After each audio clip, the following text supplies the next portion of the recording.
Serial वसुधा के आने वाले एपिसोड में दर्शकों को देखने को मिलेगा एक बहुत ही बड़ा और इमोशनल ट्विस्ट। जी हाँ दोस्तों, अब तक आपने देखा कि वसुधा चौहान हाउस छोड़कर बस स्टैंड तक पहुंच चुकी है। वह अपने दिल पर पत्थर रखकर देव और उसके घरवालों से बहुत दूर जाने का फैसला कर चुकी है। वसुधा का मानना है कि जब तक उसे इज्जत नहीं मिलेगी, वह वापस नहीं लौटेगी।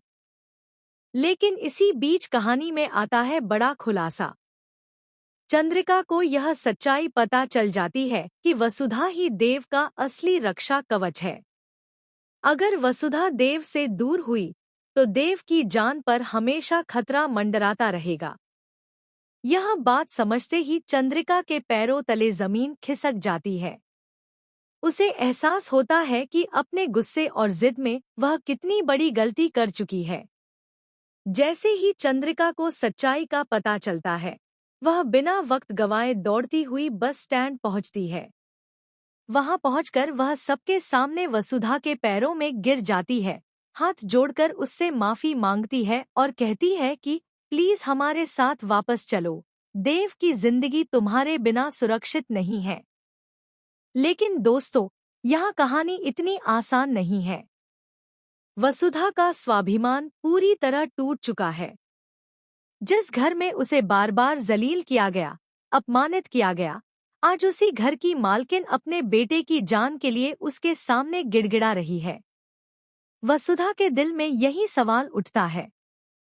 पहले इंसान को तोड़ दो, उसे बेइज्जत करो और फिर जब जरूरत पड़े तो माफी मांगकर वापस बुला लो। अब यहाँ वसुधा पूरी तरह दुविधा में है। एक तरफ उसका टूटा हुआ आत्मसम्मान है और दूसरी तरफ देव की जिंदगी। चंद्रिका उससे वादा करती है कि अब उसे कभी अपमानित नहीं किया जाएगा, लेकिन वसुधा जानती है कि शब्दों से ज्यादा जरूरी होते हैं कर्म। आने वाले एपिसोड्स में देखने को मिलेगा वसुधा और चंद्रिका के बीच जबरदस्त टकराव। वसुधा साफ कह देती है कि 15 दिन के अंदर मैं आपका बेटा आपको सौंप दूंगी, उसके बाद मेरा इस घर से कोई रिश्ता नहीं रहेगा। वहीं दूसरी तरफ जब देव की जान पर बन आती है तो चंद्रिका को मजबूरन यह मानना पड़ता है कि वसुधा के बिना देव सुरक्षित नहीं रह सकता। अब इस पूरे मामले में एक ही इंसान है जो हालात को संभाल सकता है, और वो है पंडित जी।